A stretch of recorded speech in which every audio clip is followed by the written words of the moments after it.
Jess is a dedicated metaphysical conduit, deeply fascinated by the multifaceted expressions of consciousness. Rooted in extensive self-study, research, and experience, her work encompasses oracle-style channeling and integrated divination practices. Jess interprets and evokes synchronicity, recognizing it as an omni-universal language unique to each individual's essence while holding space for others to deepen their intuitive channels. Clair-cartography, which is clear mapping of blueprints, grids, refining frequency embodiment. Through DNA and cellular alchemy, Jess supports the restoration of angelic crystalline DNA, our inherent abundance, fostering a collective imprint for divine alignment and multidimensional community weaving. Let's bring Jess on. How are you today? I'm doing well, thank you. How are you? Good, good, good. So do you have a presentation for us? I do have some notes. Good. But I usually just kind of tune in and let it come through. Good. That's what consciousness is all about. I'm going to give you the stage. You have until about 11:50. I'll let you know. Okay? So just take it away, love, and have a good time. Oh, thank you. Hi. Just want to maybe move that back for a second. Okay. Whew, okay. The re-evolution of consciousness. So I just wanted to thank Joan and everyone else. I'm honored to be here. And okay. Honestly, when I was tuning in, like usually if I'm preparing for something energetically, I'll have like, what I like to call like connection codes kind of come through. And there have been, so many that have been coming in, and it's so exciting. So I'm going to just kind of like tune into the, what I like to say, the integrated channel to come in the most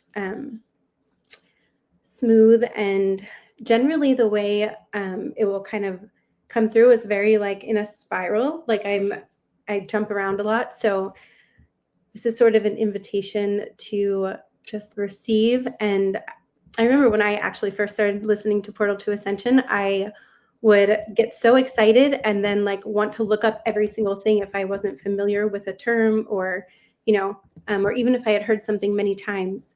There's always like this new sort of like encoded aspect that comes in with it. So yeah, this is just an invitation to receive and trust that in timing, if there's something that maybe isn't coming forth right away, that in its own timing it will emerge. And that is something that for my own experiences has been like a huge, if you want to say like learning for me to have patience and trust in timing in so many levels. And the other day I was listening to something that sort of, I wasn't planning on sharing this, but it's coming through so strongly. Just like it was a show that I was watching, and it was talking about like how at the time around like when Jews left Egypt, they left with like the faith of, and this is not about religion, this is just like an example of some of the consciousness experiences that are coming in, of like leaving. When they left, they had their freedom, but they had no shelter or food, so it's like we're kind of leading into this into the unknown in a lot of ways. Even those of us who tune in and have prophetic experiences, there's still so much of that unknown factor that is being highlighted. And sort of, it's funny because right before I was starting here, I'm staying with my sister, and she has 2 kids under 4. And I was watching them, and normally before things like this, I'm like, I sit and quiet. And this was a very different experience for me. I was basically like running from one place to another, to here. So yeah, there's something about like embracing either maybe experiences that you haven't had previously, like embracing chaos if you're more used to peace, or working with sort of the circumstances. And it's like this, oh, okay, I'm kidding. So this portal, if you want to call it, portal to ascension, right? Pearlescent presence portal. That phrase has been coming through so strongly. And there's something about stepping in ooh, and as I'm talking, I just got a wave. It's almost like it felt like there was, what is that stuff? Sometimes when I'm tuned in, I can't remember certain English words. Like Vicks Vapor Rub, when you get that cooling sensation, it just sort of like came right over my forehead right here. And it's like almost like mentholated, like it's so, I'm getting tingles and sensations where it's like temperature, like hot, cold. And my hands all of a sudden just went like ice cold. So yeah, there's something about, I'm just being asked to tune in a little bit deeper because it's like a little bit under the surface of what's coming in. Okay, so I'm going to switch gears a little bit. That happens sometimes. When I spoke last on Portal to Ascension, metaphysical keys to humanity, there was a lot about polarity integration, which is a little bit like I'm speaking of embracing, you know, like the chaos and order of life.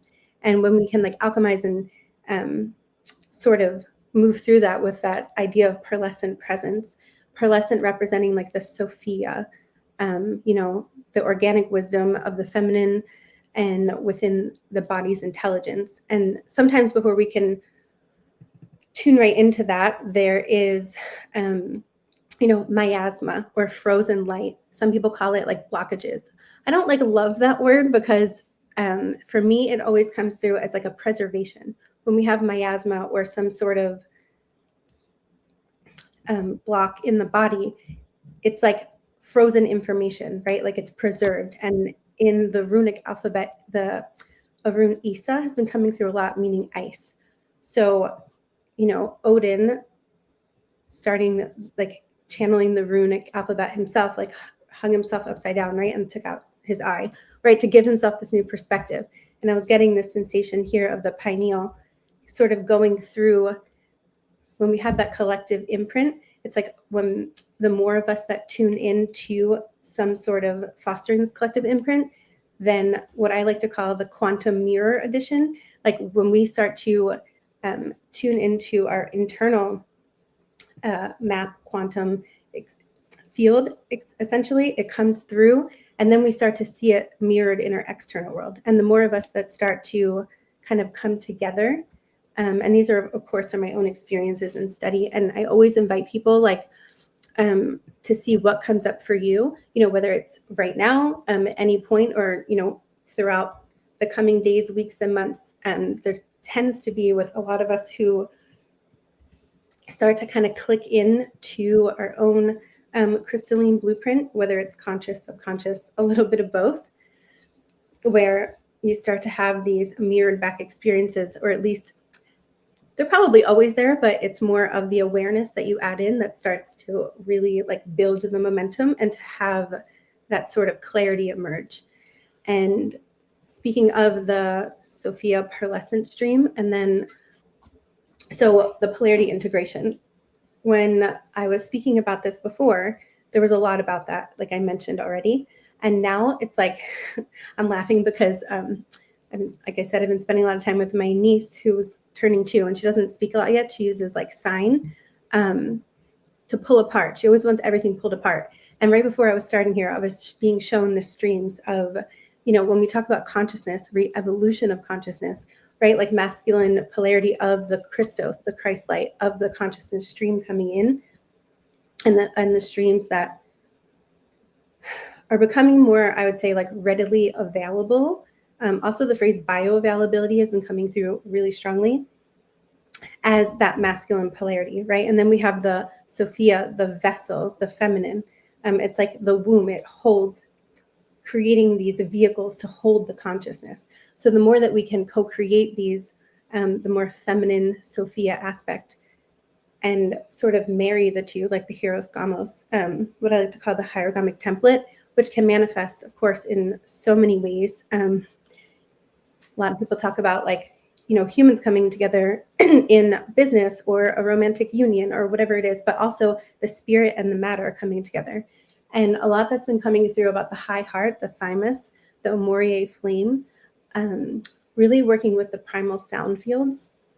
And I'm going to share like a personal experience that I had that's going to maybe translate in. So speaking of the marrying of the feminine, the Sophia, the pearlescent, and the golden Christos masculine consciousness with the vessel. So I've had some experiences, and perhaps you have too,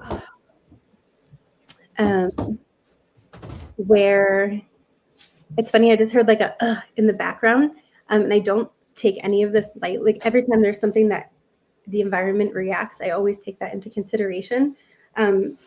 Recently, I was standing in the kitchen and I heard just like a light whisper. There was no one around me. Maybe some of you were having clairaudient activations. And before I started, I set the intention that anyone who's ready to receive whatever recalibration, refinement, attunement, so you can take that invitation a step further and set any intentions if you would like to. But the kind of, speaking of marrying, the marrying of clairaudience and clear hearing, and it's kind of like, and clairvoyance, clear seeing, this idea of not only operating with our ESP or extrasensory perception, but braiding them and sort of understanding them on a deeper level to work with how this natural integration is sort of coming through for a lot of us. And a few years back, maybe like 2 years ago, I'm currently now in Seattle for a short time, and I'd never been here before. And I had this astral encounter dream with these bipedal wolf-like beings. And they told me they were called the lupine, Lupine. And I looked it up, and that word translates to illumination or light. And they were sort of, speaking of sound, like sending me these sound frequencies. And I was staying with two friends in this dreamscape, which wound up, I actually wound up going to the landscape where we were in the dream together. Like maybe a year or two later with those same two people in Lake Tahoe. The trees were exactly the same. Like it was so like a snapshot that I got to see ahead of time.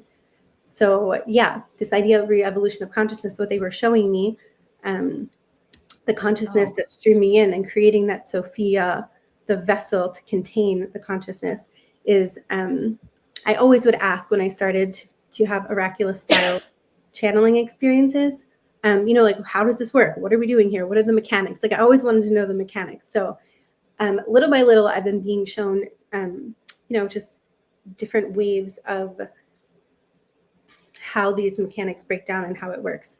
So there's always some element of mystery. And for each of us, we may have these like different experiences, So what came through was echolocation. And these beings like wouldn't show themselves at first. And I remember I went outside at night in this dreamscape, and I heard them and I felt them. And then I saw them kind of creep out from the trees, and they like were maybe like 7 to 10 feet tall. And they were speaking about echolocation and how important it was to, the idea of like animals or people who perhaps in this life have no sight, right? Like if they're more blind, they can learn to use echolocation. Really, anyone can. So I started to look into it further, and sonar travels faster through water. And so the importance of, when I was speaking about the miasma or the frozen light, when we start to work with the water in our own essence, like the water in our actual body, and of course, like the emotional realms, up through the crystalline blueprint template.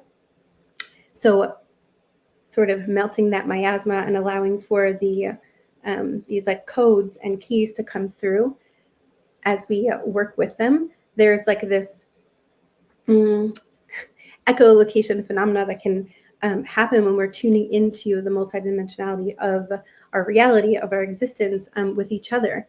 And yeah, so I started to then really work with sound, not even like necessarily, okay, today I'm going to sit and work with sound. I just was listening. I would listen, and I would start to hear more and more the way that the sound in this reality, but also like the sound of the spheres essentially, and these different frequency pitches. And the more that I just sort of allow it in, of course, with discernment and working through that. And like I was mentioning in the beginning, the Sophia, the wisdom of the body, the more quiet, mystical, and the mundane experiences. A lot of, it's funny, the last few years I have been you can look at it as like maybe limited resources. But really, with that sort of retrospective sight to be able to see, it was exactly what I needed to be able to tune in and realize that everything truly, I know people say like, oh, everything comes within, and it can sound a little like, and I do think our external world is so important too, and we need both. That's what I was saying in the beginning, that integration of, this next octave of, yes, consciousness, but also like life and experience, and how we live and how we experience life can be so potent when we are able to remember, our abilities. And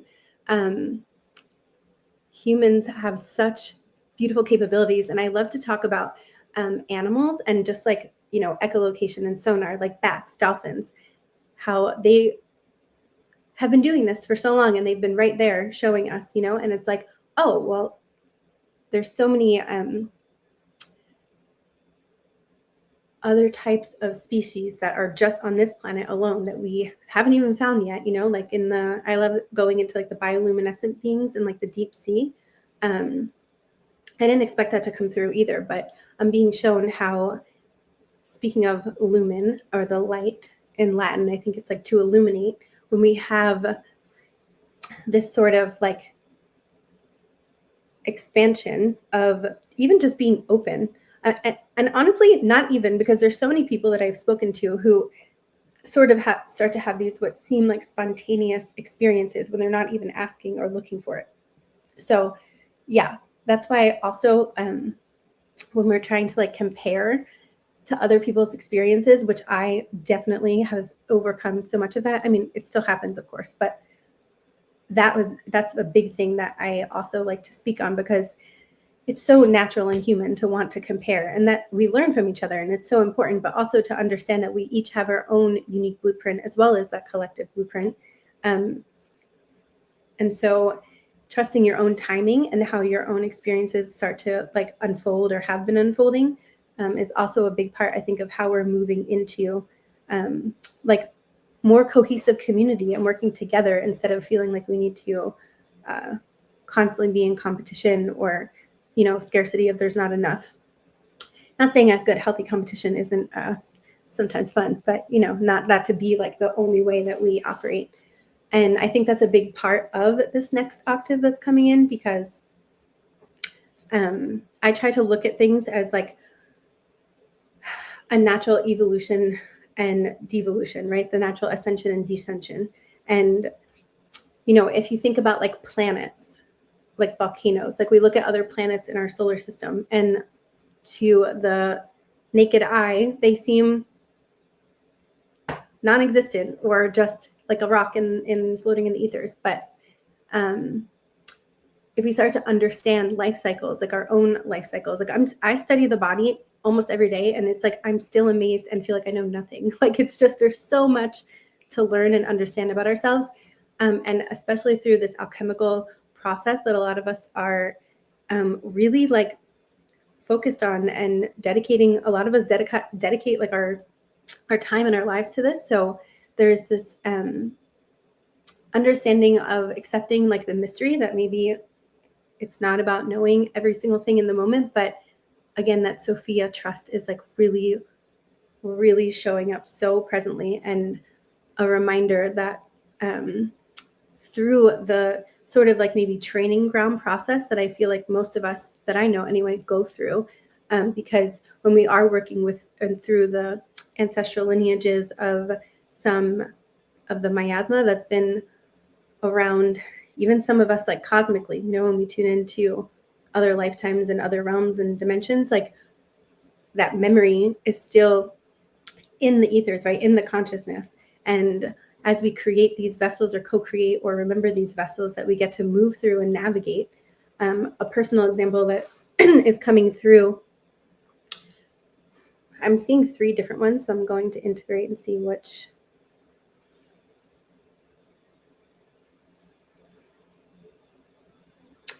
Okay. So I started having this experience a few years back where I was seeing this like it looked like a sort of clear yet intelligent thing, for lack of a better word, just kind of floating with me. And it started off very small. And no one else around me could see it. And I was like, okay, maybe I don't know what's going on here. And it took a little while. I started interacting with it, asking it questions. And over time, it started to show more and more of itself. And the more I talked to it, the more it interacted with me. It would come, like if I had headphones on, it would literally, like I would ask it a question and it would like blow one of my speakers out. And I was like, okay, great, thanks. Things like this would start to happen. And the more that I just kind of let it be where it was and just interact with it, now looking back, I realized that, it's that it was holding the consciousness. It was a vessel that I could literally interact with. It showed itself to be the Akashic womb portal. And I remember I was listening to an audiobook at the time, years back, from someone who I still love that book, from Bob Frissell. I mention him a lot. So yeah, but I loved his book, and he brought through, like, it was so synchronistic. I was asking, I was receiving my own information, but at the time I was still very like, I needed external confirmation a lot. And literally like exactly what I was feeling and being shown, I got to a certain chapter in his book and it came right on time, So the idea that we can work with these etheric templates or these vessels and being able to not only access the information, but like co-create with them. This next, again, it's coming through this next octave of consciousness, what I like to call the Aurora time spiral or the Aurora timelines. And, it's said that when we anchor in with the next harmonic universe, which would be Andromeda Galaxy, connected through these Aurora timelines. I guess we could think of it as sort of like the quote future Earth, but we're marrying this idea again, a lot of marrying going on of these like some more ancient codes and then these future codes to co-create this pearlescent present experience. And I'm just kind of being asked maybe to do a little bit of a, I'm feeling especially in the left lymph node just got like super swollen. So I think collectively we're moving through a lot of that.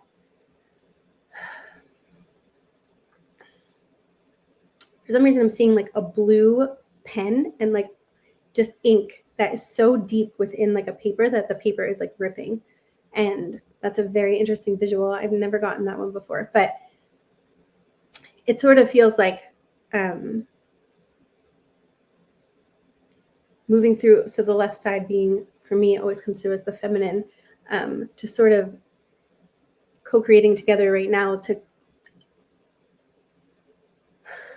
I'm being asked to witness. Yes, clearing, cleansing, all of those things, but there's something about witnessing and holding, right? Like we can hold a vessel that has flowers and a vase of water and working with the emotional element right now to permeate through in many layers. So the idea of plasma and, the feminine plasma coming through, working with the more golden consciousness light, and sort of like coming in as,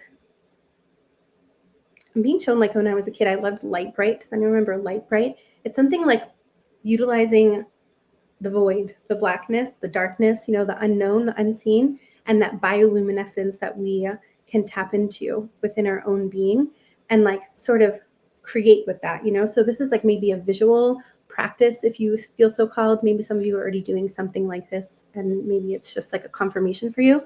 But yeah, just kind of like bringing back a little bit, being around kids again so much the last like month or so. It's like bringing back that playfulness. And some of you may already be tapping into this. So just maybe amplifying that a little bit more and working with these like visual cues. And if you're not familiar with a Light Bright, then you can use anything really that maybe makes you excited to use as a visual screen. And the idea of working with plasma in different realms and layers, and to understand, like, whenever I tap into some of like the higher or expanded consciousness realities, the water element feels so much lighter, almost like a plasma gas. Like there's like this essence to that. And the more that I have tuned in and had experiences, I can like feel it now and see it into this reality. So the idea of anchoring in, you know, this next wave, if you will, those of us who have an interest in this, there's something about really honoring, you know, where everyone is, that the idea of the Sophia wisdom of like everyone is right where they need to be, and all the experiences that we had, like I was speaking of the planets, right? And then that right now from this perspective, at least from just like the linear perspective, they all look vacant, but just like a volcano goes dormant, right? Like maybe they're just in a different life cycle, or maybe there's other realms and experiences going on that the more we develop our other senses, like utilizing echolocation and being able to receive the sound waves and the memory, we can like start to come together. And well, we're already doing this really, but I feel like there's going to be a deepening, you know, of that experience. Okay, so I was talking about the thymus, the high heart, and I'm just going to close my eyes for a moment and perhaps invite in a sound wave and the echolocation mechanics. Activation is what I'm being shown. I don't always love the word activation because it implies like perhaps that I'm, you know, bringing this through. I mean, it's already here for us to experience. And like I said, some of you may already be experiencing that. So this is just an invitation as we come together, right, in that ripple effect, to be able to come together and create these templates even stronger and allow them to permeate in its own timing for the highest good of all. So I'm just going to sit for a few moments and allow for this to sort of come in. I wasn't planning on doing a guided visual. My tongue just started to go numb. So I'm not being shown exactly what that means metaphorically, but I'm just going to let that sort of come in as it does.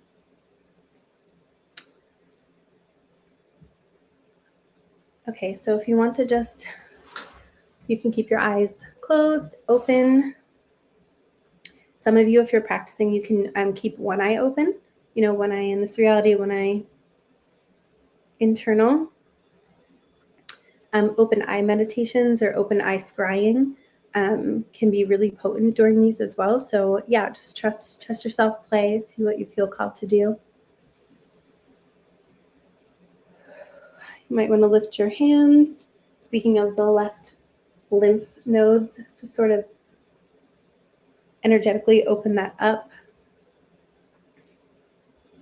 I'm really going to work with the miasma, the frozen idea of frozen light. And I always set the intention that it only comes through when it is ready. So,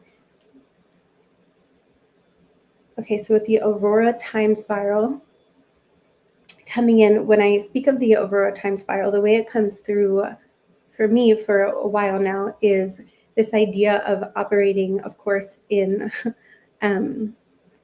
when we have our Merkaba activated, right, or vehicle of light, speaking of vessels and vehicles, a lot of us, I feel like, have been sort of stepping back into a self-organizing, like dodecahedron, integrated plasma, Sophia, feminine, and that Christos, masculine, the Christos Sophia.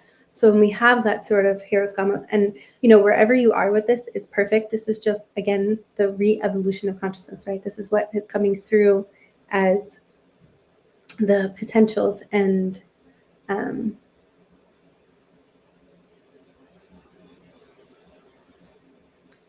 being shown the right thumb is lighting up for me, the kundalini, the masculine fire, you know, like the triad. The triad is coming in, the marriage of that, and then the birthing of the next element, that next octave.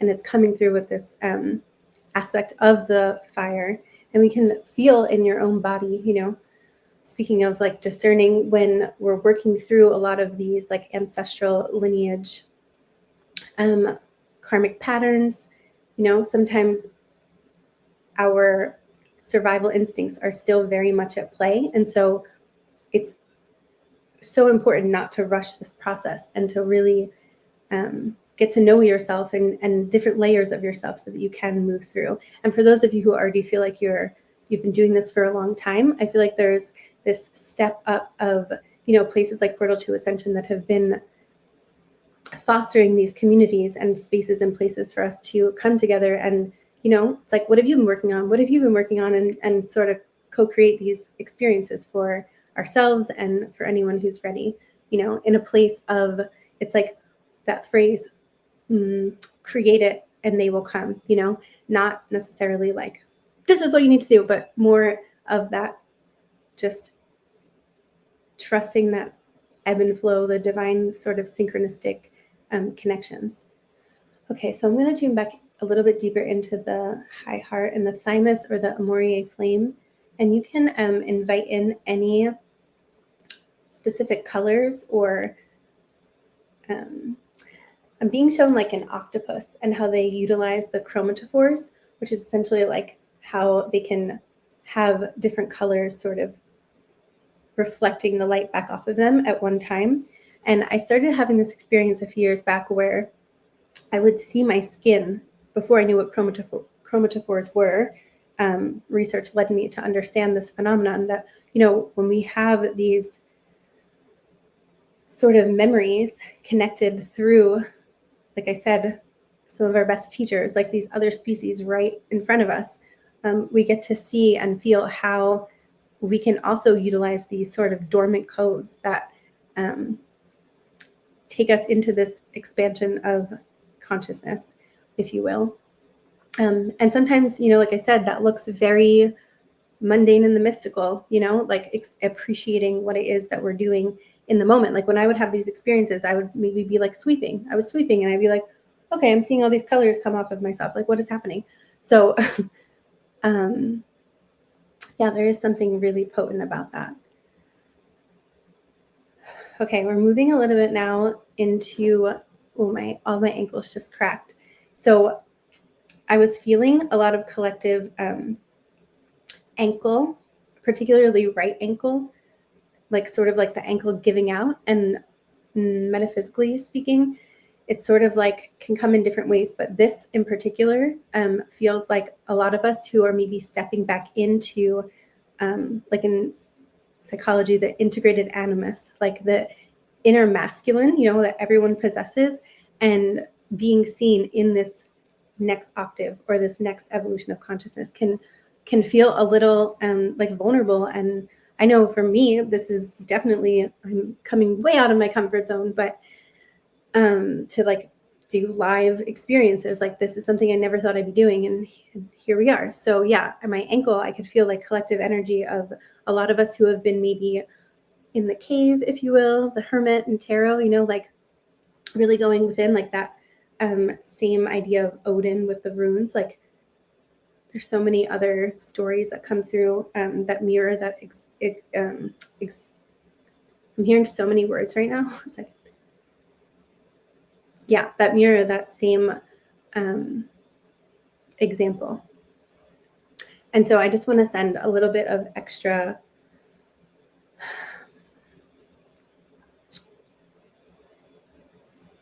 awareness and witnessing to that sort of collective, we could call it a wound, but it doesn't really feel like a wound. It's just the next preparation that we've all been preparing for, like those of us, and this comes in waves, like those of us are prepared now are stepping forward, and then, we kind of pass that baton as we go, and then the next wave comes in. So there's something about operating on those waves and bringing back in the idea of echolocation and the sonar working through the water of the body, when we sort of can amplify these experiences and tune in a little bit more deeply. And sometimes I'm also being shown not just more deeply, but on the go too.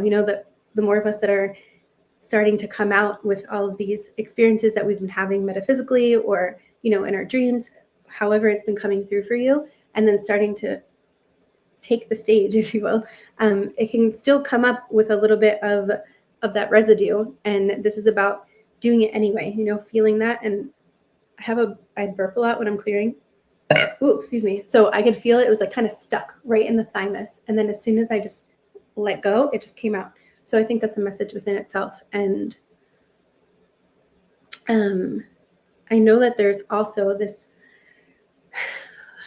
Okay, so last night when I was falling asleep, I was trying to fall asleep, I was just kind of laying there, and I kept being shown, if you want to call like different, sort of like the process of the nebula. And synchronistically, I didn't know that there was an elephant trunk nebula, but it kept coming to me in different ways. And then finally it presented itself. And in this elephant trunk nebula, by the way, however you're receiving this, I know I mentioned we were doing a little bit of a activation sort of thing. And it's just kind of like weaving itself all together. So if your eyes are still closed, feel free to keep that. If you want to open them or sort of switch up a little bit, feel free to do that as well. But yeah, so I'm feeling into this nebula, and something that really caught my eye was this specific nebula has a big nursery of protostars. And these protostars metaphysically represent, I actually wrote it down because protostars. Yeah, it's basically like the earliest stage of the development of this nebula and the star, this like nursery, right? And it was so synchronistic that it came through last night, because this idea of re-evolution of consciousness. And then it sort of like kept kind of like plasma does, it's gas, like forming into different shapes. And then it was kind of showing me Cepheus, and I hope I'm saying that correctly, the king. And right, this idea of that masculine energy, the integrated animus, taking like the emperor and tarot, this inner authority that a lot of us are developing. And when you have a bunch of beings running around who are more balanced in that, in their inner masculine and their inner authority, sort of like that next paradigm of leadership, leading by example, not by force. And of course, again, all of these other experiences have served a purpose and they're still going on, but this re-evolution that's coming in, I feel like, or that's already here and developing, is really focused on this inner authority and the Cepheus activations of leadership, of cosmic intelligence and memories. And those of you who feel attracted to this type of portal to ascension and like transmissions, there's definitely, it feels like memory codes that are floating around in these plasma bubbles, so some of you may start having experiences like with water if you're not already, or maybe like you're already seeing something. Like I was talking about the Akasha Womb portal that came in. Now when I see this, it's very large and it shows itself. I see it almost every day. It just kind of is with me, and I talk to it sometimes I don't. So there's there's like this aspect of integrating this into your everyday life in a way that's,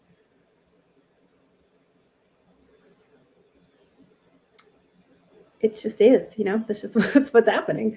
And then birthing through the elephant trunk and Cepheus, there was also this astral experience I had a few days ago where I was shown for some reason like the Arcturus star conjuncting, I guess humor wanted to come back into the equation, the third rock from the sun, if anyone remembers that show.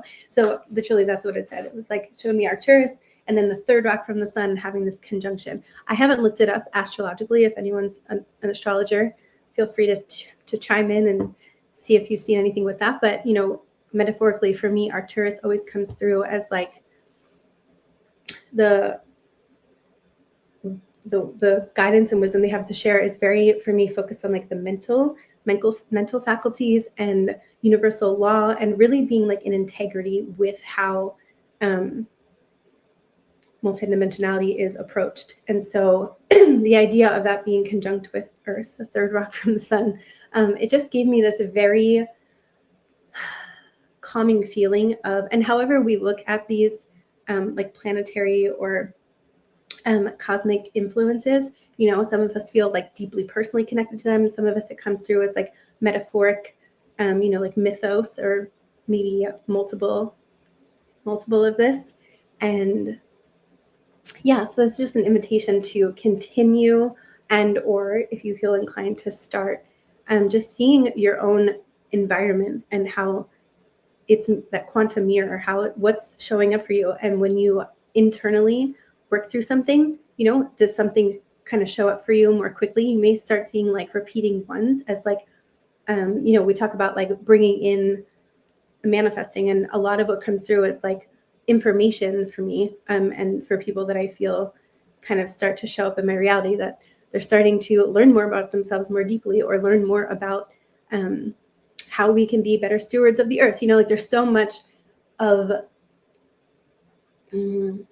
unearthed gems that are coming through for so many of us. And yeah, I just think that's, you know, bringing it from the etheric, the cosmic, the celestial, and then birthing that through our own vessel, our own vehicle. And, you know, the idea of being like an architect, the architect's blueprint, and really stepping into that for ourselves. So yeah, and as a society, and like the idea of being in these like smaller sort of settings and communities and building that way, and letting it sort of, it's like the opposite of what was before. You know, we have this like we've gotten into like big corporations, and, you know, they serve a purpose too. But it's like now I think a lot of us are feeling that call to start smaller and let the ripple sort of continue creating itself. And yeah, that just feels like, oh, I'm being reminded of the numb tongue and like that sensation of the icy hot going over the mind's eye. I'm being shown like the soul star and the monadic integration through a triad. The other day I kept seeing triangles whenever I would look in the mirror, I would just see these triangles, like I wasn't scrying, I was just looking, and they kept being shown triangles. Excuse me, another release. And it kept coming through here, through the thymus, the high heart, and then through like the solar heart pathway. So collectively, I'm just going to take a sip of water. Maybe someone here is also thirsty.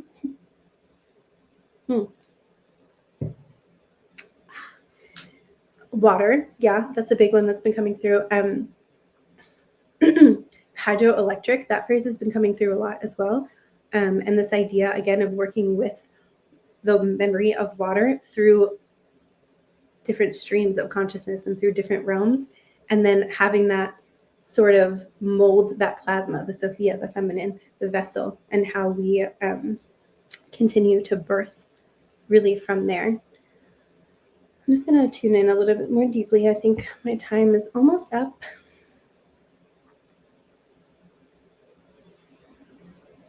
Okay, so I'm being shown like, I don't know what that shape is called, like a window that goes like this, like an arch with a flat bottom.